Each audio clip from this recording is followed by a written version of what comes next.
जगण्यासाठी जसा प्राणवायू लागतो तसंच अन्न देखील लागतं आणि म्हणूनच शेती आणि शेतकरी या दोघांचाही आपल्या जीवनात महत्त्वाचा वाटा आहे. आणि म्हणूनच ही शेती योग्य नियोजन आणि योग्य मार्गदर्शनात झाली तर त्याचा फायदा आपल्यालाही होईल आणि शेतकऱ्यांनाही होईल. आणि म्हणूनच UCNनं आणलाय कार्यक्रम तयारी पेरणीची. नमस्कार, मी देवश्री.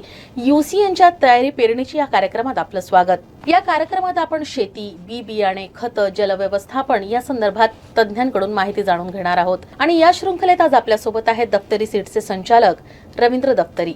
सर, आपलं स्वागत आमच्या कार्यक्रमात. नमस्कार सर, आता पावसाळा सुरू होणार आहे काही दिवसांनी आणि त्या अनुषंगाने शेतकरी बंधू भगिनी कामाला लागले आहेत. तर आपण या शेतकऱ्यांना काय मोलाचा सल्ला द्याल? शेतकऱ्यांना अनेक वर्षाचा अनुभव शेतीमध्ये आहे, त्याच्यामुळे त्यांना सुरुवातीला सल्ल्याची गरज नाही. त्यांनी काय लावायचं आहे त्यांची मानसिकता तयार झालेली आहे. आणि शेतकऱ्यांचा कल जनरली मागील वर्षी किंवा सध्या परिस्थितीमध्ये कोणत्या पिकाला जास्त भाव आहे त्या पिकाकडे त्यांचा कल जास्त असतो. आणि त्यामुळे ते सगळी लोक जर तेच पीक लावायला लागले तर मग त्याच्यामध्ये उत्पन्न वाढते परंतु त्याला भाव मिळत नाही. त्याच्यामुळे शेतकऱ्यांनी नियोजन करताना कोणत्याही एका पिकाकडे कल न ठेवता त्यांनी एक समतोल प्रमाणात प्रत्येक पिकाची लावण आपल्या शेतीत करावी. एकाच पिकावर पूर्ण भरोसा ठेवून करू नये, कारण एका पिकाचं शेवटी उपलब्धता जास्त झाली आणि मागणी कमी झाली आणि बाजारावर त्याच पिकाचं प्रेशर आलं तर त्याचे भाव कमी मिळतात आणि मग मागावून भाव वाढतात शेतकऱ्यांनी विकल्यानंतर. त्याच्यामुळे नियोजन या पद्धतीने करावं की प्रत्येक हंगामात त्याला थोडा थोडा पैसा 4 महिन्यांनी एकदा मिळाला पाहिजे, परत 8 महिन्यांनी मिळाला पाहिजे, परत 8-9 महिन्यांनी मिळाला पाहिजे. आणि प्रत्येक पीक त्यांनी आपलं अर्ध मार्केटमध्ये न्यावा. पूर्ण माल नेला तर भाव पडतात आणि त्या शेतकऱ्यांचं नुकसान. पीक उत्पन्नाची जशी नियोजन असते तसं माल शेतीतला निघालेला विकण्याचं सुद्धा नियोजन त्यांनी करावं. सध्या पावसाळा आपण लांबला आहे असं म्हणतो, कारण सुरुवात आणि त्याचा शेवट हा पुढे ढकलला गेला आहे. तर याच अनुषंगाने 2 मतप्रवाह पण पाहायला मिळतात की शेतकरी फार लवकर पेरणी करतात आणि मग पीक करपतं पावसाने दडी मारल्यावर.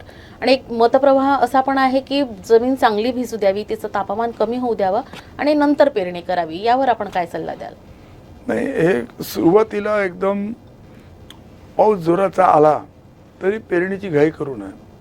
जमीन पूर्ण ओली चिंब झाल्याशिवाय शेतकऱ्यांनी आणि थोडीशी उष्णता सूर्याची कमी झाल्याशिवाय म्हणजे 7 जूनच्या पूर्वी जी त्याला धूळ पेरणी वगैरे म्हणत होते त्या मोहात शेतकऱ्यांनी पडू नये. कारण धूळ पेरणीमध्ये कापसासारखे पिकं जर लावले, ज्यांचा जो ओलिताची सोय आहे त्यांनी लावले तरी त्याची गरज नाही आहे. कारण आता कापसामध्ये लवकर येणाऱ्या मोठ्या बोंडांच्या अनेक जाती उपलब्ध आहेत. पूर्वी जे हायब्रिड बियाणं होतं किंवा कापसाचं बियाणं होतं ते उशिरा येणारं होतं, त्याच्यामुळे धूळ पेरणीचा त्याला फायदा होत होता, त्याला ड्युरेशन पूर्ण मिळत होतं. पण आता अनेक 30-35 दिवसात पात्यावर येणारे आणि 50-60 दिवसात फुलावर येणारे अनेक मान उपलब्ध आहेत. त्याच्यामुळं काही फार लवकर पेरणी करून उपयोग होईल अशातला भाग नाही. लवकर पेरणी केल्याने झाडाला वाढीला पुष्कळ वेळ मिळतो. पण आजचं जे कन्सेप्ट आहे, उदाहरणार्थ कापसासाठी शासनाने हे अनुभवाच्या नंतर आणि प्रयोगाने हे निश्चित केलं आहे की जर आपण दाट लावण केली पिकाची, कापसाच्या पिकाची, आणि त्याची वाढ नियंत्रित केली, झाडाची संख्या पर एकर कमीत कमी झाडाची संख्या 10,000 ते 14,000 पर्यंत असावी. जर अशा पद्धतीनं जर तुम्ही 3x1 वर लावण केली तर त्याच्यामध्ये ही शक्यता असते की पराठी आपसामध्ये कापूस दाटून जाईल. परंतु दाटण्याची भीती याच्यासाठी नाही की त्याची वाढ नियंत्रित करणारी अनेक रासायनिक पदार्थ मार्केटमध्ये उपलब्ध आहेत. त्याच्यामुळे ती झाडाची संख्या जास्त ठेवून कमी वेळेत जास्त उत्पन्न काढणं सहज शक्य आहे. एका झाडाला पिकाला जर तुम्ही 8 महिने ठेवत असाल तर त्याच्यापासून त्याच्या व्यवस्थापनाचा खर्च वाढत जातो. खताचा, इन्सेक्टिसाइडचा, मजुरांचा सर्व खर्च वाढत जातो. त्याच्यामुळे झाडाची संख्या वाढवणे, एकदाचा बियाण्याचा खर्च वाढला तरी चालेल परंतु पुढे त्याला मेंटेन करण्याचा खर्च कमी होतो. आणि जे वाढ नियंत्रक द्रव्य आहेत त्यांची ते काही फार किमती नसतात, त्याच्यामुळं त्याच्यापासून आपल्याला सहज जास्त उत्पन्न काढता येईल. बल्कि मला असं वाटतं की काही अनुभव असा आहे मागील वर्षी लोकांचा की ते उत्पादनामध्ये दुपटीपर्यंत पोहोचलेलं आहे आणि शासन त्याला प्रमोट करून राहिलेलं आहे की बा सघन लागवड करा, सघन लागवड करा, अतिसघन लागवड करा, इथपर्यंत ते गेलेलं आहे. तर शेतकऱ्यांनी प्रयोगशील राहावं. आणि अनेक शेतकऱ्यांनी आमच्या भागामध्ये, सेलूमध्ये, अकोला जिल्ह्यामध्ये हे सघन लागवडीचं तंत्रज्ञान आत्मसात केलेलं आहे. त्याचे रिझल्ट एवढे चांगले आहे की ज्यांनी 3 एकर लावला तो यंदा 14 एकर तशीच लावणारे असे शेतकरी आहेत. पूर्वी आम्ही चण्याची पेरणी करत होतो, शेतकऱ्यांना म्हणतो 20-22 किलोच पेरा आमचा चणा, परंतु ज्या शेतकऱ्यांनी जास्त पेरला 30-35 किलोपर्यंत पेरला त्यांना उत्पन्न अजून जास्त आलं, 15-16 क्विंटलपर्यंत. त्याच्यामुळे बियाणं जास्त पेरून शॉर्ट ड्युरेशनमध्ये उत्पन्न घ्यावे आणि जर पीक कोणतेही दाटत असेल तर त्याला वाढ नियंत्रकाचा उपयोग करून त्याची वाढ नियंत्रित करावी, उत्पन्न निश्चित जास्त होईल.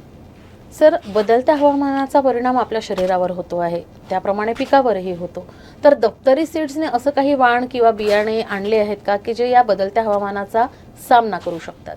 बघा, बदलत्या हवामानामध्ये जर तुम्हाला एखादा पावसाचा खंड पडला तर तुम्हाला वाटतं की लवकर येणारं बियाणं पाहिजे, आणि मागील वर्षी आला तसा जर धोधो पाऊस पडला, एका मर्यादेपेक्षा जास्त पाऊस पडला आणि तुम्ही अर्ली व्हेरायटी लावली तर त्याच्यामध्ये नुकसान होईल शेतकऱ्याचं. जे मागच्या वर्षी झालं, उत्पन्न कमी आलं आणि जास्त पावसामुळे झाडांची वाढ वगैरे सर्व लोकांच्या नियंत्रणात नाही राहिला.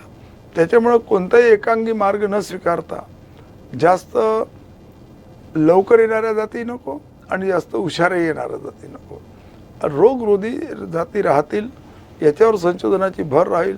सर्व कंपन्या त्या दृष्टीने काम करून राहिल्या. कृषी विद्यापीठाने त्या पद्धतीने आपला संशोधनाचा जो कल आहे त्या दिशेने त्यांनी वळवलेला आहे. आता अनेक जातीवर रोग, जसं तुरीवर पूर्वी कधी व्हायरस मी ऐकला सुद्धा नव्हता. आम्ही 10-15 वर्षापासून तुरीचं बियाणं विकून राहिलो, परंतु व्हायरस हा तुरीवर येतो हे पहिल्यांदाच 2 वर्षापूर्वी माहीत पडलं. त्याच्यामुळे आम्ही थोडंसं त्याच्यातून रेजिस्टन्स स्ट्रेन्स जमा करून त्याच्यावर संशोधन करून ती व्हेरायटी आम्ही थोडी इम्प्रूव्ह करून तुरीची व्हेरायटी दप्तरी गोल्ड म्हणून काढली. ती मागच्या वर्षीच्या अनुभवावरून ती व्हायरसला थोडीशी टॉलरंट आहे. तर आणि एखादी जात टॉलरंट असली, कोणत्या विद्यापीठाची असो किंवा कोणाची असो, तर ती जास्त काळपर्यंत टॉलरंट राहील असं नसतं. जशी माणसामध्ये उत्क्रांती होत घेतली तशीच उत्क्रांती तुमच्या पिकांमध्ये होऊन राहिलेली आहे, वृक्षांमध्ये होऊन राहिलेली आहे. तशी ती रोगराईचे जे जीवाणू असतात त्यांच्यातही उत्क्रांती होऊन ते स्वतःला वाचवण्याचा प्रयत्न करतात. त्याच्यामुळे एकदम रेजिस्टंट जात असली पाहिजे, तर त्याच्यासाठी जी मग केमिकल उपाययोजना किंवा जे जीवाणूंचा उपयोग करून त्याला नियंत्रित करणे आणि त्या बाबतीत ज्ञान दिवसेंदिवस वाढून राहिलेलं आहे. कृषी विद्यापीठामधून, वर्तमानपत्रातून किंवा जे त्या विषयाचे एक्सपर्ट्स आहेत त्यांच्या ओपिनियनमधून. तर शेतकऱ्याला हे जीवनभर शिकण्याचं काम तो विद्यार्थीच असतो. किती वर्षाचा अनुभव असला तरी प्रत्येक येणारं वर्ष त्याला नवीन काहीतरी शिकून जाते. पैसा कमावण्यासाठी अनेक जण शेतकऱ्यांची बोगस बियाणे विक्री करून फसवणूक करतात. शेतकऱ्यांचं तर अतोनात नुकसान होतं. तर दप्तरी सीड्सने या अनुषंगानं काय तयारी केली आहे? ते टाळता यावी त्याच्यासाठी शासकीय नियम आहेत. त्या दृष्टिकोनातून जे ही घटना आहे बोगस बियाणे येण्याची, ती पूर्वीच्या काळात जास्त होत होती. कारण जे विक्री करणारे आहेत त्यांच्यावर शासनाचं नियंत्रण नव्हतं.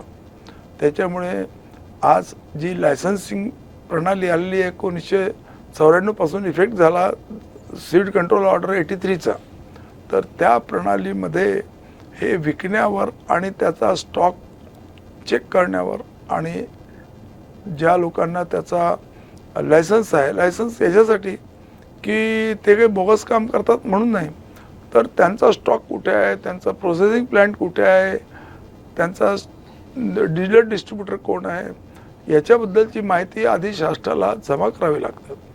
आणि त्याच्यामुळे कोणतेही आता तुम्ही पाहाल की जे पूर्वी प्रकार होत होते 1994च्या पूर्वी, कोणते बियाण्याचा शॉर्टेज आला की काही बोगस बियाणे येऊन विकवाक करून चालले जायचे लोक, तर ते प्रकार आता जवळपास बंद झालेले आहे.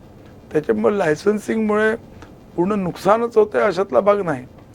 परंतु लायसन्सिंग हे फार, तुम्ही जर त्याचा दुरुपयोग केला तर ते कोणतीही वस्तू उपयोगाची असते आणि त्याचा दुरुपयोगही करता येतो.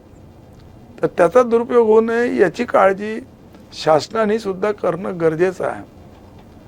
फॉर एक्झाम्पल बोगस बियाणं म्हणता, पण मला असं वाटतं की आज जवळपास बियाणे उद्योगामध्ये नॅशनल सीड्स कॉर्पोरेशन म्हणजे NSC, स्टेट सीड कॉर्पोरेशन आपल्या महाबीजसारखे असे अनेक कॉर्पोरेशन प्रत्येक पूर्ण देशभर झालेले आहे. प्रत्येक स्टेटमध्ये त्यांचा खपापेक्षा प्रायव्हेट सीड इंडस्ट्रीचा खप हा कितीतरी पटीने दुपटीने तिपटीने जास्त आहे. जर बोगस बियाणं जर बियाणे कंपन्यांनी विकलं असतं तर हा एवढा मोठा मार्केट शेअर हा त्यांना मिळाला नसता. शेतकरी काही मूर्ख नाही की कोणत्या प्रचाराला बळी पडून ते लावतात, हा कन्सेप्टच चुकीचा आहे. तुम्ही एखादं सोन्याचं बियाणं जरी काढलं तरी शेतकरी एका दमाने स्वीकारत नाही. शेतकरी आधी 1-2 पाकिट घेईल, तो लावीन पाहेल, त्याचे नातेवाईक शेतकरी, शेजारी शेतकरी यांच्या अनुभवाच्या आधारे तो बियाण्याची निवड करत असतो. त्याच्यामुळे हे म्हणणं की बोगस बियाणं बाजारात येतं हे चुकीचं आहे. कोणतीही बियाणे कंपनी जी आपलं रेप्युटेशन त्याच्या बियाण्याच्या विश्वसनीयतेवरच त्याचं कंपनीचं रेप्युटेशन आणि भविष्य निर्भर आहे. त्यामुळे बोगस बियाणं विकत नाही. आता बोगस बियाण्याबद्दल जे कापसामध्ये पुष्कळदा, तुम्ही एकदा त्याला बोगस म्हणण्याऐवजी सबस्टँडर्ड म्हणा. कारण ही काही एखाद्या फॅक्टरीमध्ये नियंत्रित फॉर्म्युल्यामध्ये बनणारी वस्तू नसते. हे शेतकऱ्यांच्या शेतात बनते आणि पुष्कळ ज्या गोष्टी त्या निसर्गावरही अवलंबून असतात. पुष्कळशा गोष्टी हा जो लेबर त्याला हँडलिंग करतो त्याच्यात राहतो. आणि काही जे बियाणं सोयाबीनसारखं बियाणं फार सेन्सिटिव्ह आहे. एखाद्याने धरून त्याची बॅग आपटली हमालाने, हमालाला काही नाही, त्याला 2 रुपये थैलीचे मिळणार आहे हमालीचे, तो धरतो, डोक्यावर धरतो आणि खाली आपटून देतो. तर बियाण्याचं जे अंकुरणची जी जागा असते ती फार कोमल असते सोयाबीनमध्ये, ती त्याच्यामध्ये डिस्टर्ब झाली की बियाणं जर्मिनेशन जाते. फॅक्टरीतून निघणाऱ्या बियाण्याला जर्मिनेशन होतं आणि दुकानात पोहोचल्यावर नाही राहत. शेतकऱ्यांनी घरी नेताना निष्काळजीने त्याला आदळआपट केली तर जर्मिनेशन गेलं. तर त्याचा दोष हा तुम्ही बियाणे बोगस आहे असं म्हणत नाही. एकदाचं ते सबस्टँडर्ड असू शकतं. सबस्टँडर्ड आणि बोगस याच्यात फार मोठा फरक आहे. हा फरक या शब्दाचा वापर करताना सर्वांनी ठेवला पाहिजे. आता सर तुम्ही जसं म्हणताय बियाणे बोगस नसतात, त्यांचा दर्जा कमी असतो, पण मग शेतकऱ्यांना न्याय कशा प्रकारे मिळू शकेल? असं माझा दर्जा कमी असला तर त्याचा म्हणजे त्याच्यामध्ये दर्जामध्ये काय उगवण शक्ती कमी जास्त असू शकते. तर उगवण शक्ती कमी जास्त असली तर शेतकऱ्याला त्याला डोबन करून त्याची संख्या कायम ठेवता येते. परंतु जर एखाद्याने कंप्लेंटच बोगस केली की बा याच्यामध्ये ह्या अशी भेसळ निघाली किंवा तसं निघालं, मला याच्या रोग आला, बिमारी आली, त्याच्यामुळे बियाणं खराब होतं, ते जर प्रकरण ग्राहक मंचमध्ये गेलं आणि रिपोर्ट बनवणारे म्हटलं याच्यावर बिमारी असल्यामुळे शेतकऱ्यांचं 70% नुकसान झालं. आणि त्याच्यावर रोगराई येते म्हणून ते इन्सेक्टिसाईड आणि एवढी मोठी सर्व संशोधनाचा विषय आहे. कोणतं बियाणं कोणत्या निसर्गाच्या कोणत्या तडाख्यामध्ये कोणत्या पिकावर कसं काय संकट येईल रोगराईचं हे कोणाच्या नियंत्रणात नसते. त्याला काही बियाणं जबाबदार नसते. तर त्याचं जे उपाययोजना आहे ती शेतकऱ्यांनी करणे हा त्याचा उपाय आहे. तर त्याच्याऐवजी तो सरळ स्वतः काहीच करणार नाही म्हणून बियाणेच आपोआप उत्पन्न दिलं पाहिजे. तर मग एवढं मोठं कीटकशास्त्र आणि इन्सेक्टिसाईड फर्टिलायझर्स ते निघाले कशासाठी? तर त्याचं असं आहे की ज्या डायरेक्टरेट ऑफ ॲग्रिकल्चरने दिलेल्या आहे, ज्या आपल्या फार चांगल्या आहे, त्या पद्धतीने जे अधिकारी ज्यांना ती कंप्लेंट हँडल करायची आहे ते त्या पद्धतीने काम करत नाही. त्याच्यामुळे शेतकरी त्यांना खोटे रिपोर्ट देऊन टाकतात, योग्य चौकशी न करता की या बियाण्यात दोष असल्यामुळे किंवा बियाण्यामुळे शेतकऱ्याचं एवढं नुकसान झालं तेवढं नुकसान झालं. तर तो आपला गळा मोकळा करतो, परंतु त्या कंपन्यांना त्याचा त्रास होतो आणि त्या ग्राहक मंचवर त्याचा बोजा वाढतो. तर त्याच्यामुळे हे बेटर आहे, कारण हा टेक्निकल मॅटर आहे आणि हे टेक्निकल मॅटर ते जज बसून असतात, त्यांना टेक्निकल नॉलेज काहीच नसते. त्याच्यामुळे हे बेटर होईल की आधी अधिकाऱ्यांनी कंप्लेंट केलेली आहे ती जोपर्यंत डिव्हिजनल लेवलवर किंवा आयुक्तालयावर एक अधिकारी नियुक्त त्यांनी त्याला हँडल करावं आणि त्या योग्य प्रकारची चौकशी करून ते निष्कर्ष त्यांनी आपला काढावा कंपन्यांना आपली बाजू मांडण्याची संधी द्यावी आणि त्याच्यानंतर त्यांचा रिपोर्ट आल्यानंतरच शेतकऱ्याला अधिकार आहे की तो ग्राहक मंडळीमध्ये जावा. आणि पूर्णतः टेक्निकल बाब असते, ती प्रत्येक जजला ती समजत नाही. तो एक सिम्पॅथीने फार्मरच्या फेवरचं जजमेंट देत असतो. त्याच्यामुळे हे सुधारणा केली तर अन्याय शेतकऱ्यावरही होणार नाही. बोगस बियाण्याच्या बोगस कंप्लेंट करण्यापासून शेतकरी परावृत्त होतील आणि अन्याय बियाणे कंपन्यावर सुद्धा होणार नाही. तशी व्यवस्था आणि परिपत्रक महाराष्ट्र शासनाचे ऑलरेडी आहेत, पण त्या प्रकारची योग्य सखोल चौकशी अधिकारी करतच नाही. बियाणांच्या विषयी आपण बोलतो आहे, तर एक चांगलं पीक येण्यासाठी चांगल्या बियाणांची भूमिका कितपत महत्त्वाची आहे? कारण पीक वाढवण्यासाठी आता खतांचाही मारा भरपूर प्रमाणात केला जातो, तर अशात चांगल्या बियाणांचं महत्त्व कितपत सांगाल आपण? बियाणा हा पाया आहे येणाऱ्या पिकाचा. जर बियाण्यात चूक असेल तर तुम्ही कोणत्याही उपायाने ती कमी भरून काढू शकत नाही. दुसरं कोणतंही बाब राहिली, खत कमी झालं किंवा काही कमी झालं, त्याला उपाययोजना, त्याला दुरुस्त करण्याच्या अनेक क्षण तुमच्या डोळ्यासमोर आहेत. येणारा प्रसंग तुमच्याजवळ आहे, त्याला तुम्ही दुरुस्त करू शकतात. पण एकदा जर बियाणं चुकलं की ती चूक दुरुस्त करण्याचा कोणताच मार्ग उपलब्ध नाही. त्याच्यामुळे कृषीचा पूर्ण पाया हा बियाण्यावर अवलंबून आहे. निसर्गाची बाब दुसरी आहे, त्याच्यानंतर त्याचं नियोजन वगैरे, खत पाणी हे सर्व नंतर आहे, पण मूळ त्याचा जो पाया आहे तो बियाणेच आहे. त्याच्यामुळे शेतीच्या यशाचा, उत्पन्नाचा जो काही मूल मंत्र आहे ते बियाण्यात आहे. बियाणं चुकलं तर ती चूक कधी भरून निघू शकत नाही. बियाणं तुम्हाला किती पाहिजे तितकं बियाणं उपलब्ध आहे. बियाण्याची कोणतीही कमतरता नाही. फक्त सोयाबीनचं बियाणं यंदा शॉर्ट पडण्याची शक्यता वाटते. त्या बियाण्याच्या किमती वाढण्याची शक्यता आहे, कारण सोयाबीनचं बियाणं मागच्या पिरियडमध्ये सोयाबीनला खूप भाव वाढले. खूप भाव वाढल्यामुळे जे शेतकरी बियाणं लावणार नाही त्यांचा कल परत सोयाबीनकडे झालेला आहे. ज्यांना मागच्या वर्षी 40 रुपयाचे भाव मिळाले, आता 60 रुपयाचे भाव आहे बियाण्याचे, आपल्या सोयाबीनचे, जे जनरल बियाण्याचे नाही. बियाण्याचे तर भाव अजून खूप वाढणार आहेत आणि उपलब्धता कमी आहे, कारण शेतकऱ्यांनी माल कंपन्यांना दिलं नाही. हे काही फॅक्टरीत बनणारी वस्तू नाही आहे. शेतकऱ्यांनी जर बियाणं शेतकऱ्यांनी जर दिलं नाही आणि उच्च भावात विकून टाकलं तर बियाण्याचं शॉर्टेज येणार आहे. मला वाटत नाही की सोयाबीनच्या बियाणाचा तेवढा शॉर्टेज येणार नाही. आणि कापसाचे भाव चांगले आहे, त्याच्यामुळे कापसालाही आता मागून अजून जास्त भाव मिळाले. शासनाने जी हमी किंमत ती चांगली दिली, पुन्हा यंदा वाढून दिली 500 रुपयांनी. त्याच्यामुळं कापसाचा पेरा वाढणार हे निश्चित. माझा असा अंदाज आहे की कापसाचा पेरा जवळपास 15 ते 20% वाढणार आहे. आणि एवढा कापूस वाढला तरी हरकत नाही. बियाणं सरप्लस उपलब्ध आहे, कारण मागच्या वर्षीचं हे जे STBT बियाणं आलं मार्केटमध्ये, बोगस बियाणं जे म्हणून म्हणता, तर ते ॲक्च्युली बोगस बियाणं त्याच्यात काही असेल नाही अशातला भाग नाही, पण मेनली ते अनऑथराइज्ड आहे. म्हणजे जे कायदेशीर ज्याला मान्यता नाही असं बियाणं आहे, पण ते शेतकऱ्यांना पाहिजे आहे. तर शासनाने जे शेतकऱ्यांना पाहिजे आहे तुम्ही नियंत्रित करण्यास अपयशी ठरले आणि तुम्ही दुकानदारांना इकडे तिकडे, आता बियाणं ते वास्तविकता शेतकऱ्यांपर्यंत पोहोचून गेलेलं आहे. आता तुम्ही मार्केटमध्ये जर कुठे जर काही, आता काही 1-2 असे प्रसंग येतात पेपरमध्ये की इथे याचा साठा पकडला, तिथे साठा पकडला, म्हणजे आईसबर्ग, टिप ऑफ आईसबर्ग आहे. मेजर सीड तर बियाणं तर खालपर्यंत पोहोचून गेलं, ज्यांना पाहिजे त्यांच्याजवळ आहे.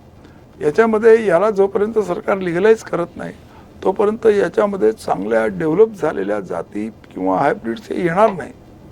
कारण त्यांचं असं स्टेट व्हेरायटीजला हायब्रिड म्हणून विकून, कारण ते चोरीचा मामला हाक नाही बंब नाही, कोणी त्याच्यामध्ये कंप्लेंट करू शकत नाही, शेतकरी घेणारा करू शकत नाही आणि विकणाऱ्याला मोकळी काय.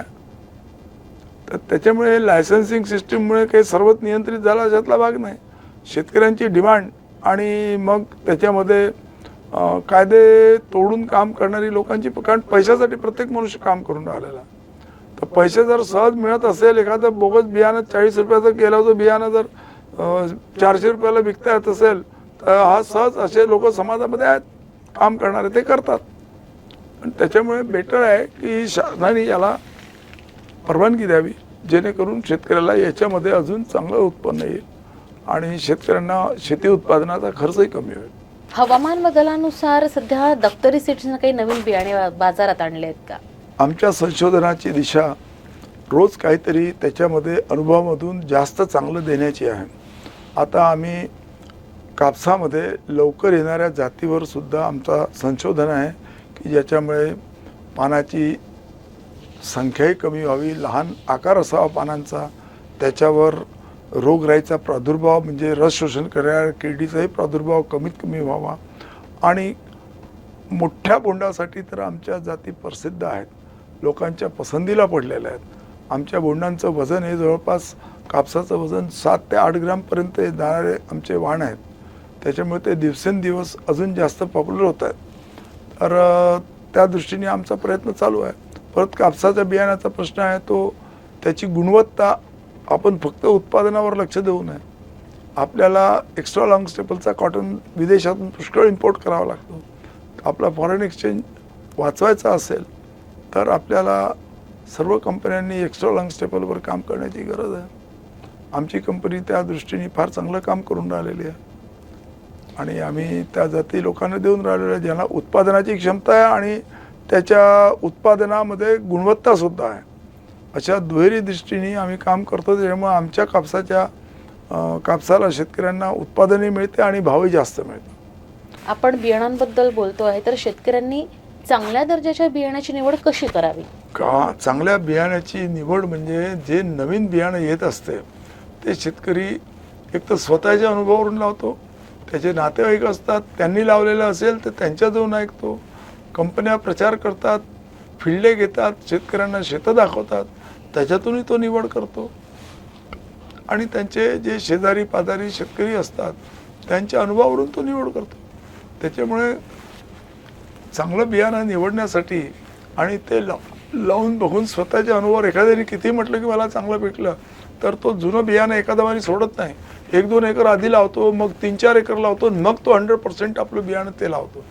त्याचा शेतकरी प्रयोगशील आणि एखादा वाणी काही प्रचाराला बळी पडून तो काही लावता अशातला भाग नाही. तो अनुभवावरून किंवा अनुभवी माणसाच्याकडून ऐकल्याशिवाय कोणते बियाणं लावत नाही. नवीन वाण जेव्हा आपण संशोधित करतो कंपनीमध्ये तर त्याला किती काळ लागत असतो आणि त्याची पद्धत काय असते?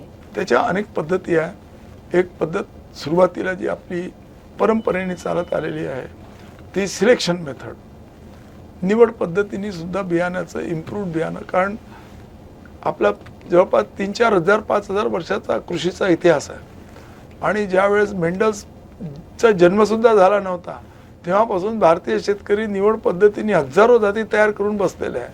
भारतात येणाऱ्या अनेक भाताच्या जाती आहे ज्या कमीत कमी 60-70 हजार भातीच्या जाती असतील तयार झालेल्या. ह्या कोण्याच वैज्ञानिकांनी नाही काढल्या, ह्या शेतकऱ्यांनी निवड पद्धतीने केला. तर निवड पद्धतीने केला म्हणजे काय होतं, पुष्कळदा निसर्गामध्ये उत्क्रांतीद्वारे काही बियाणं आपलं इम्प्रूव्ह होते. तर शेतकऱ्याच्या ते नजरेत आले तर जे इंटेलिजंट शेतकरी होते ते इंटेलिजंट म्हणजे त्यांना अनुभवावरून अरे याचं चांगलं उत्पन्न आहे, ह्या झाडाला जास्त बोंड आहेत, या झाडाला जास्त चांगला कापूस आहे, त्याला निवड करायची, पुढच्या वर्षी लावायचं. त्याच्यातून सिलेक्शन करत करत ते व्हेरायटी तयार होते.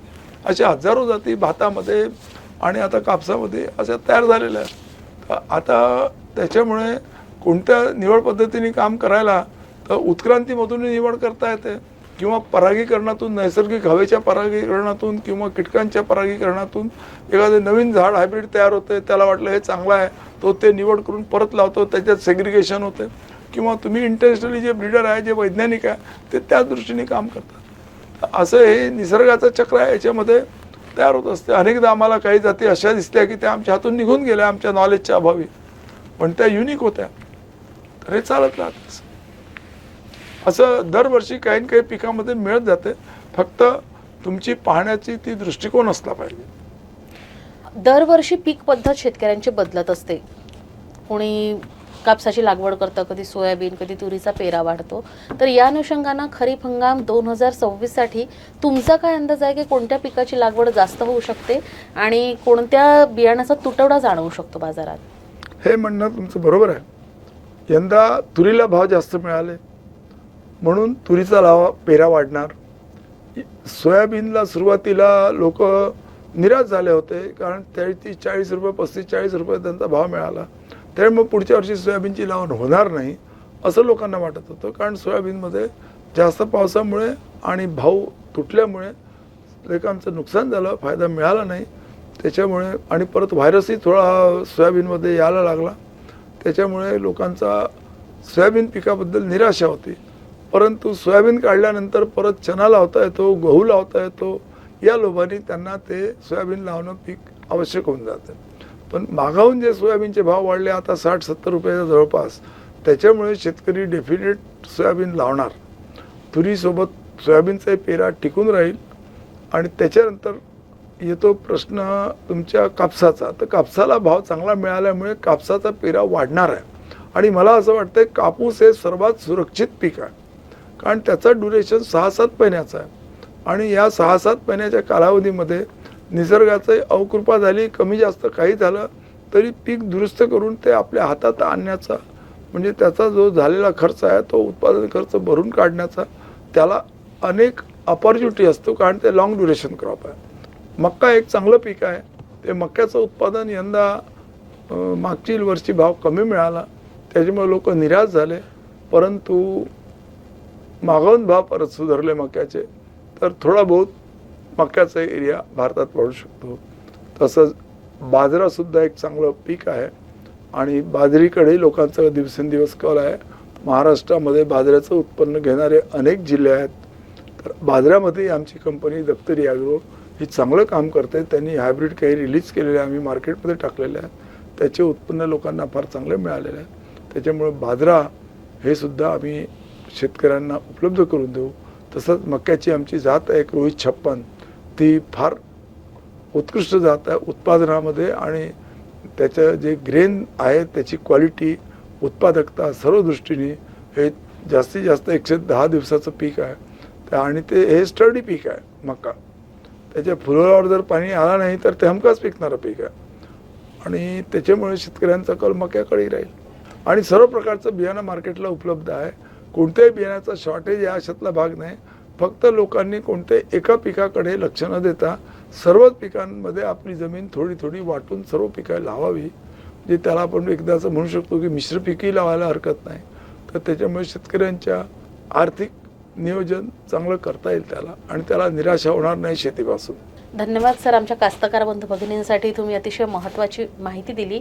तुमचा वेळात वेळ काढून आमच्या स्टुडिओला आलात आणि शेतकऱ्यांना ही माहिती दिली, त्याबद्दल तुमचे धन्यवाद. येणारं खरीप वर्ष हे सर्व शेतकऱ्यांना हे चांगल्या समृद्धीचं जावं ही अपेक्षा आणि शुभेच्छा देऊन मी माझे 2 शब्द सांगतो. आणखीही काही माहिती आणि नव्या विषयांसह भेटूया तयारी पेरणीच्या या कार्यक्रमात. तोपर्यंत मी देवश्री घेते आपली रजा.